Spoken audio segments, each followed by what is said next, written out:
Hello viewers and welcome to our Top-Notch Productions. This is a platform where we deal with the digital education content that we learn at our schools and teach at our schools as well. I am your presenter Oyuga Z Obolo. As I had promised you, we will be discussing the chaos that erupted during the African Heads of State Summit in Banjul, the Gambia. We are still discussing Fathers of Nations, and I believe that you're going to enjoy and learn something from this presentation. We are still talking about the satire that comes out during the summit. I had given you what happened before the summit, but just leading towards the summit. And in our today's discussion, we'll be talking about the summit itself, a two-day summit, and what actually took place during the summit. The summit begins at the Pinnacle Hotel in Banjul, the Gambia. And we begin the meeting with the national anthem of Gambia. So that is what happens first. Thereafter, the president of Gambia gives his opening or inaugural speech to welcome the presidents who have come for the summit. In his speech, he says that Way Omega is the best strategy to develop Africa.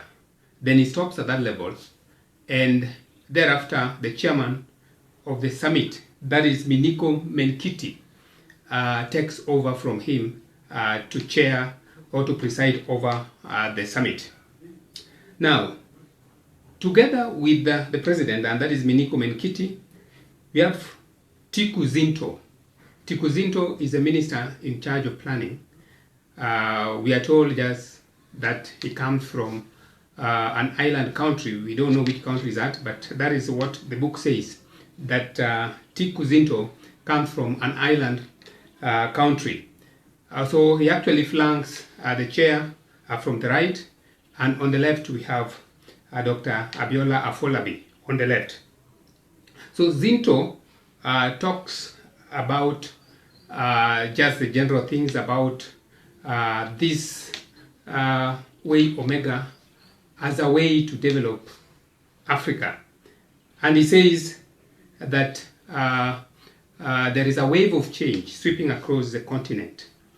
And this does not go well with the presidents, because they feel a little irritated when they hear issues to do with change. But Zinto says that there is a wave of change, and even the most stubborn president in Africa would actually have to give way for that wave of change. And this speech does not impress the presidents, and some of them begin to yawn because they feel that is a boring speech and it is too long. They are not used to very long speeches. But remember, this ought to have given a very firm foundation of their discussion, and yet they're sleeping. So that is the bit of ridicule, or what we call the bit of satire, that comes out from their reaction to Zinto's speech. Then Dr. Afolabi is also given the chance to talk. Then when he's given the chance to talk, because Zinto has talked for quite a while, and therefore the chairman says that the next speaker will only speak for 7 minutes. So Dr. Abiola Afolabi takes only 1 minute and gives the rest of the minutes to the other observers that he has come along with. That is Gumbile Melusi, Pastor Chineke Chiamaka, Professor Kimani, and Tahir. So he shares the 7 minutes with them. And when they stand to speak, they actually support Path Alpha as the best alternative to develop Africa. From that level, we have now the presidents coming to talk, and the first president to talk is Didier Bangora. Didier Bangora stands as an old man. We are told that he's been in power for a very long time, and he blames Dr. Abiola Afolabi for not having advised the presidents well on the document, that is way Omega. And therefore, he needed probably to have told them that there would be 2 documents. And yet, this has just come on the floor of the summit. And he feels that Dr. Folabi Abiola did not advise the president accordingly. Then the next person to speak is Simba Ibarosa. When Simba stands to speak, he actually also blames Zinto, the minister in charge of planning, for not having directed the president well, and did not give the proper what we call advice also to the presidents. We are told that Simba Ibarosa actually has been in power for 5 terms. So you can see he's been in power for a very long time. And that brings out the idea of authoritarianism or probably dictatorship, because why would a leader actually have 5 terms? That is 25 good years someone in power. And therefore he first of all attacks Zinto, and his attack is that part of what is in the document is that the president will now be in power for just 10 years. Remember, that is not even something that is in the document. That means he's not read the document.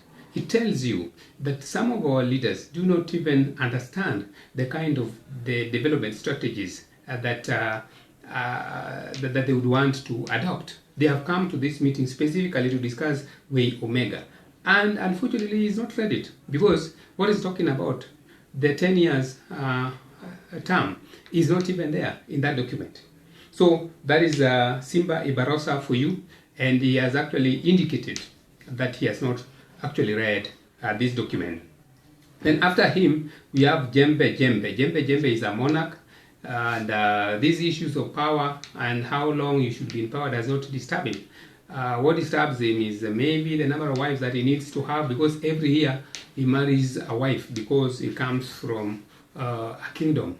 And you know, when you come from a kingdom, there are certain privileges that you have, and nothing like maybe power. You have to, in fact, you lead until that time that you die. So Jembe Jembe is not disturbed at all. And in fact, is off key completely when it comes to this summit, because when he's been invited to speak, he doesn't speak. He gives his chance for another president to speak. So you can see the cluelessness of some of our leaders. They attend meetings that are not even necessary. So it rings a bell, because previously we had said some of them simply come to rest. Because what is his contribution? When he's called upon to come and probably give his contribution to the summit, he doesn't have anything tangible that he can speak about. Thereafter we have Big Body Boso coming to talk, a very old man. And we are told that he's been in power probably for 40 years. And his bladder is loose. So, very ridiculous situation here. He's being satirized that he's been in power for so long, that he is old and still a president, and his bladder breaks loose. Of course, he's got the respect because he's been in power for a very long time. But again, some of these things are very ridiculous when they happen. So this is part of the satirization of the African presidents. So finally, the presidents agree to have a group of people, because they were not able to agree on quite a number of the procedure that was there. So finally, because remember, Abiola has sneaked in Path Alpha, and now they have a Omega. So they want a way out. So they have decided to form a committee, and that committee is called the Method Committee. So they are supposed to come up with a method that will be used to vote probably between Way Omega and Path Alpha. And this actually committee is chaired by Didier Bangora. Remember, Didier Bangora had said that he hasn't read the document and is not even ready to read through the document. He's now the chair. Simba Ibarosa, actually, who talked about the 10 years presidency that was not even in the document, is part of the committee members. So he's also part of the Method Committee. So they have been selected to go look at the document and probably come up with a method. So which kind of method? That is the satire that we have. Which kind of method are they going to come up with? Yet they have not even read through the document. So what happens? They go and come up with a method. And this method that they have come up with is called the matrix.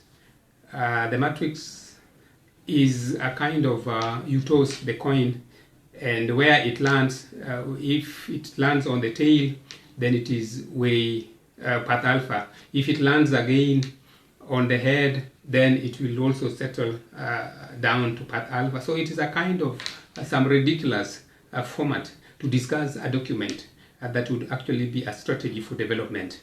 So when they come up with these things, of course, there wasn't anything much because they had been given the mandate to come up with a method. So when they come up with this method of the so-called the matrix, that is what is presented before the president. And that is how they decided between way omega or path alpha. They simply tossed the coin, and finally it was path alpha. What a ridiculous summit, that you can toss a coin and decide on which best method or which best strategy to develop Africa. So that is what happened. At the end of the day, there's some chaos, and the sitting president even comes and removes a piston or a kind of a gun, and this thing ends in a disarray. So it is unfortunate that we have this kind of situation when African heads of state meet. Remember, they are here to meet and talk about issues development. What we have seen are not issues development. What you have seen are leaders who have lost the focus. So there is poor leadership. Even at their summit, we can easily get the theme of poor leadership coming out very well. Number two is that we have issues of rigged elections, bit of the poor leadership. We have cases where presidents have been in power for a very long time, like Bangora, who has been in power for 40 years, like Ibaroza, who has been in power for 25 years. So poor leadership comes out very well when we look at the events that take place at the summit. But what is important is that, remember, we have what we call satire here. The writer has used the opportunity at the summit to satirize African presidents. So I can give a question as we conclude, that how have our leaders been satirized in fathers nations? That is a question that I'm just giving. Just think over it and look at all the cases that we have had. Remember the other time I gave you 7 cases where the presidents have been satirized. I've given you some more, and this is an opportunity to look at it and probably give your own view of the same. I want to thank you very much for having the opportunity to listen to me. We know that as we talk about this thing, we are trying to demystify the text. We want to make it easier for you to understand, so that when questions come, you can easily make references to what we have presented to you. If you haven't subscribed to our YouTube channel, kindly do so and subscribe, because we still have a lot that we would want to present to you, and we hope that as we help the teacher, our students are also assisted in one way or the other. Thank you very much, and may God bless you abundantly. I am Oyuga Zedo Molo, and we will continue to interact.